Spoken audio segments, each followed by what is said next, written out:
According to NATO's 2024 annual report, the United States currently contributes approximately $860 billion to defense, accounting for over 70% of the total defense spending of the entire NATO bloc, which is estimated at $1.2 trillion for all 31 member countries. This figure far exceeds the combined contributions for all European allies.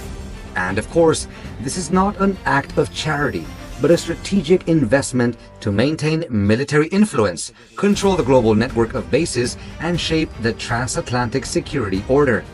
With superior military and technological potential, Washington almost dominates NATO's key activities, from deploying forces, operating command centers, operating radar systems, and logistics. According to the U.S. Department of Defense, in 2023, the country maintains more than 750 bases worldwide, more than 80 in Europe alone, many of which serve as strategic pillars of NATO. Because it bears the lion's share of the costs and operational infrastructure, the U.S. is at the center of a long-standing debate. Is this a necessary price to pay to maintain superpower status?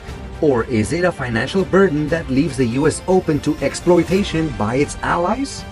According to data from the Stockholm International Peace Research Institute, SIPRI, and the Congressional Budget Office, CBO, the U.S. spends more than 4% of its GDP on defense, while many European countries, such as Germany, 1.57%, Italy, 1.3%, or Belgium, 1.2%, have yet to reach the minimum commitment of 2% of GDP set at the 2014 NATO summit. This imbalance raises further questions within the US. Who is really shouldering the burden, and who is benefiting from the NATO security umbrella?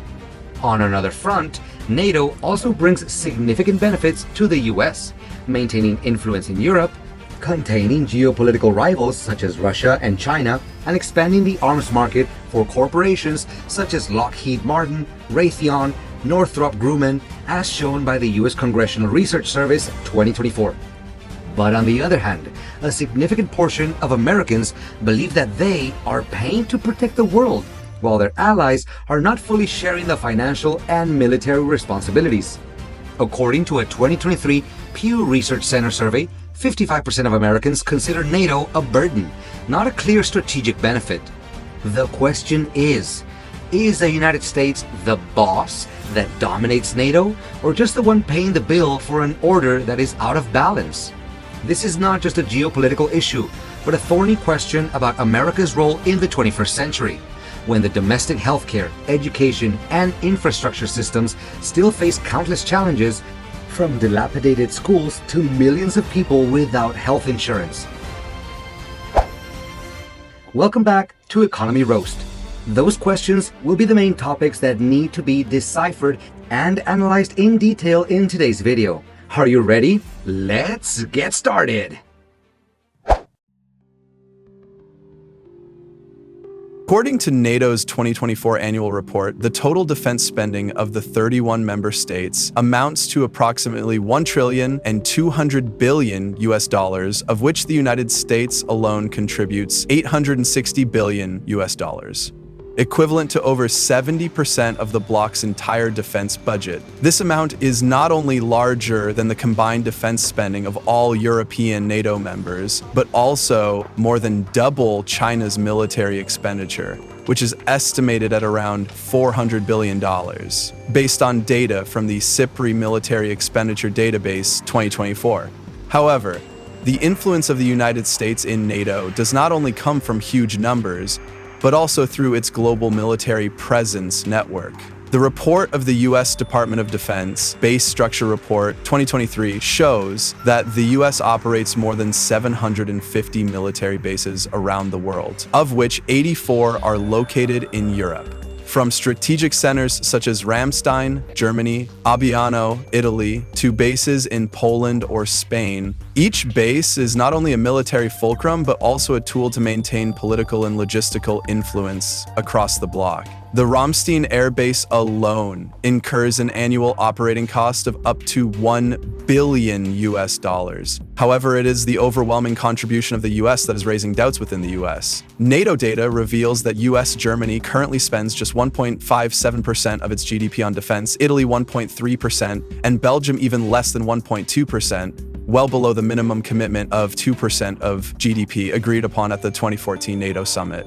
This leaves many American voters feeling one-sidedly burdened. While allies benefit from the security shield without having to share the costs, that sense of unfairness extends beyond policy to everyday life. A 2023 Pew Research Center survey found that 55% of Americans believe NATO is a financial burden. In places like Detroit, where 40% of the population lives below the poverty line, or Mississippi, where roads and bridges are in serious disrepair, people are increasingly asking, why is their tax money being used to maintain military bases overseas instead of improving living conditions at home? To put it in perspective, the $1 billion spent annually on Ramstein Air Base could instead fund the construction of 10 modern high schools in the US, each costing around $100 million.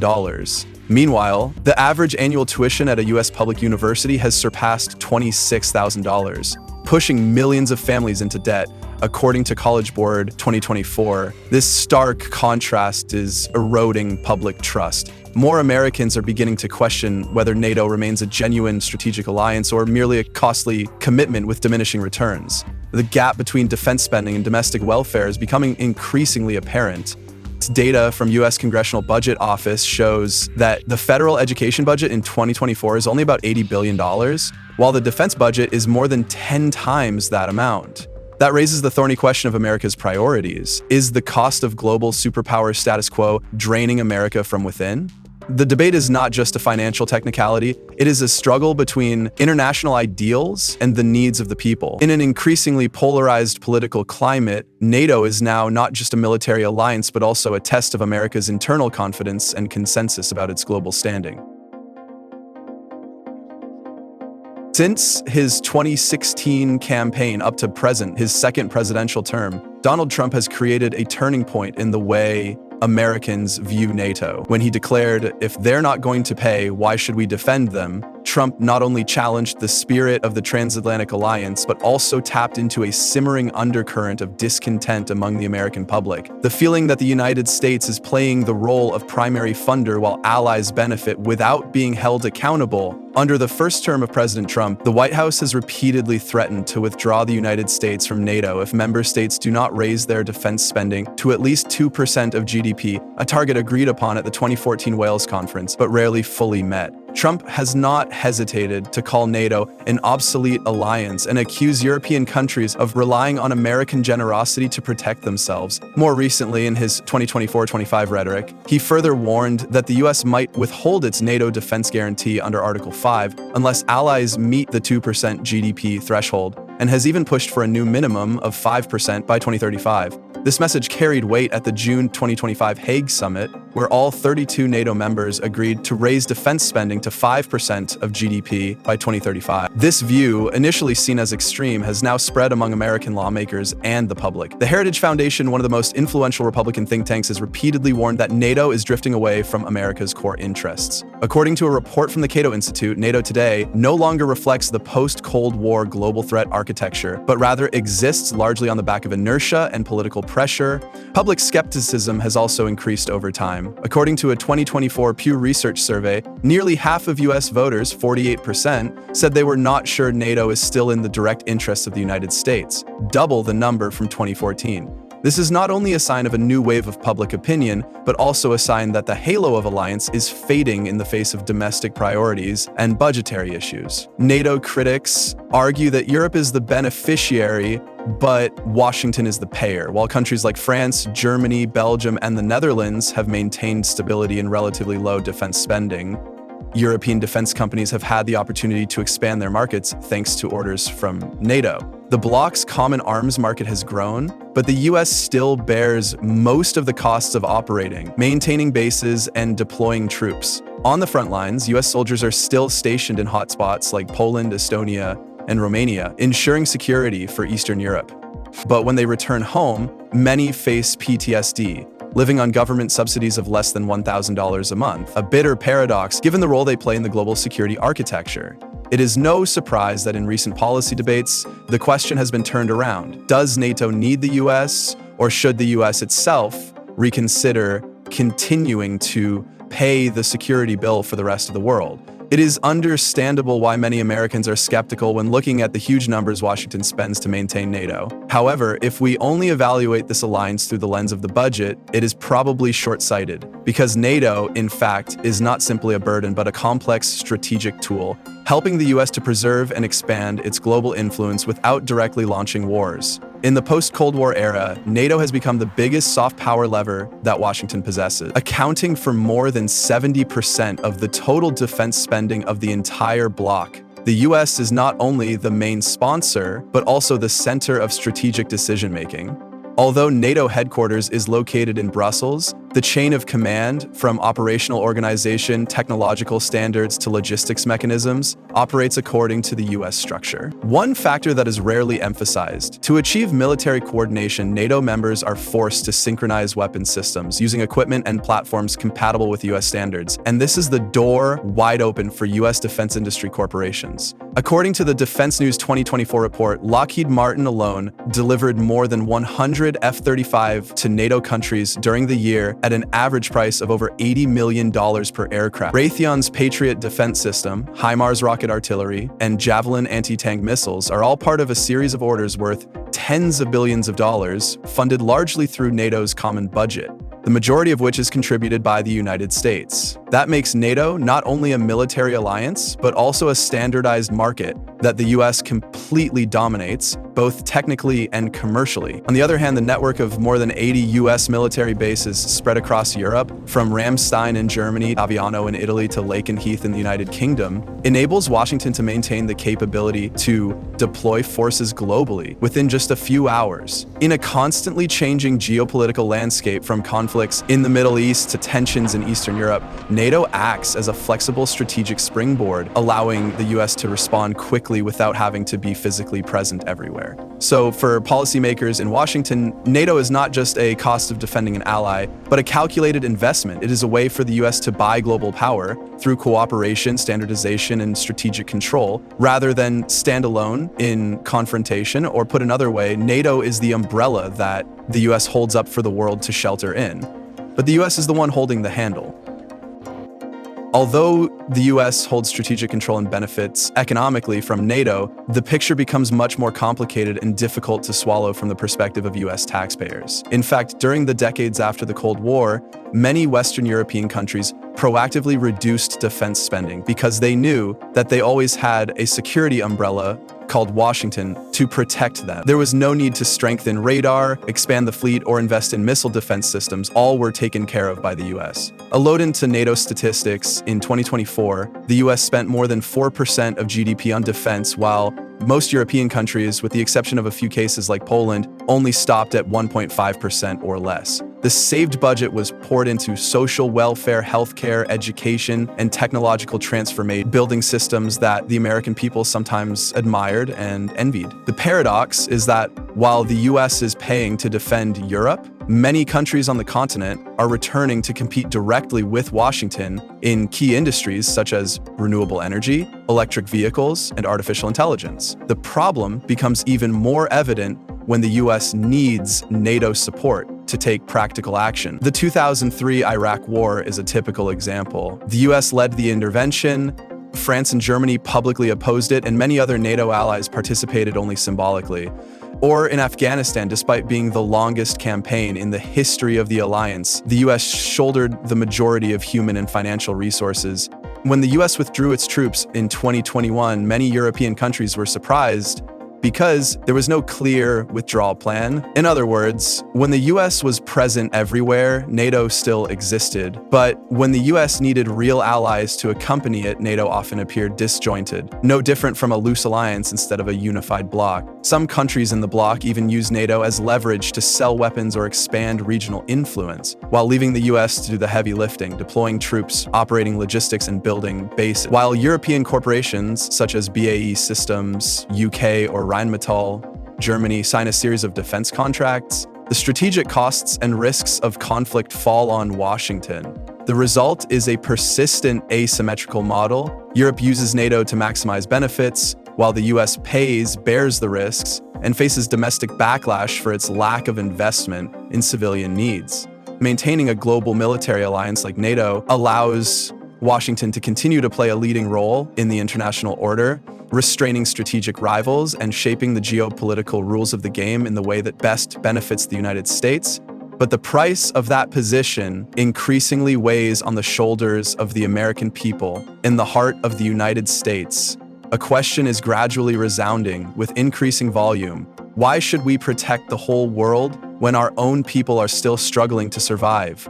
The US healthcare system, considered the most expensive and inefficient in the developed world, still leaves millions behind. According to reports from the CDC and the Kaiser Family Foundation, in 2024, more than 27 million Americans lack adequate health insurance, many of whom are forced to choose between receiving medical treatment and paying their rent. Meanwhile, insulin prices in the US are 8 to 10 times higher than in countries like Canada, France, or Germany. Education is also a burden. On average, each American student graduates with more than $30,000 in student loan debt, according to statistics from the Education Data Initiative. Meanwhile, the cost of building a new high school in states like Ohio and Texas is only about $4 to $5 million, a modest figure compared to military spending. To put that in perspective, a Tomahawk missile manufactured by Raytheon costs about $2 million.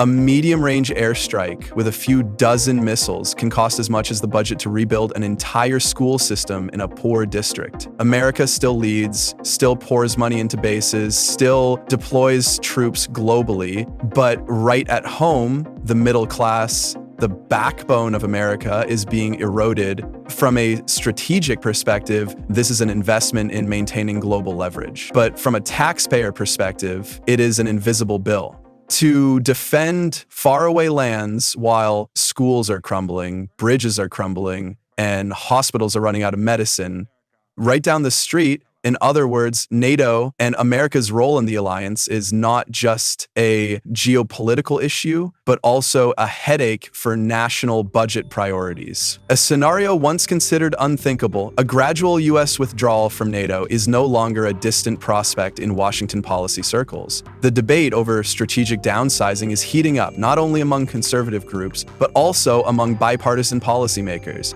Matthew Whitaker, the U.S. ambassador to NATO, confirmed that the U.S. will begin discussions with its European allies about withdrawing troops from the region by the end of 2025. However, he stressed that this is not an abrupt withdrawal, but a process that is closely coordinated and consulted with NATO allies. He said the United States will begin discussions with our European allies about reducing the number of troops stationed in Europe by the end of this year. This will certainly take place after the summit. We will begin those conversations. All allies are ready.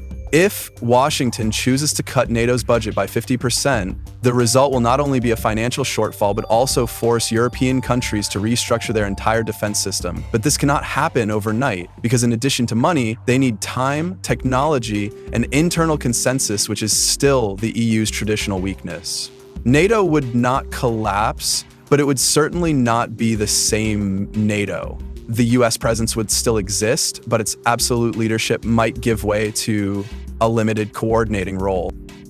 The United States has bases across Europe, allies in the Pacific, and fleets operating on every ocean. But the cost has been more than just money. It has been the erosion of the middle class, crumbling bridges, hospitals without supplies, and leaky classrooms in poor districts. Is America the one playing the chessboard, or is it the one constantly paying to keep it from collapsing? More and more Americans are asking, why should we defend the world when we can't even defend ourselves? But deeper down, there is a skepticism about the relevance and fairness of an alliance built during the Cold War. If NATO is to be a real alliance, it needs to be based on shared responsibilities and benefits. Otherwise, it is just an old machine that the US continues to maintain out of inertia, not because of strategic importance. The world has entered the era of multipolarity, where the international order is challenged by technological conflict, geopolitical competition, climate change, and information warfare. In that context, the question is not just, should the US continue to maintain NATO,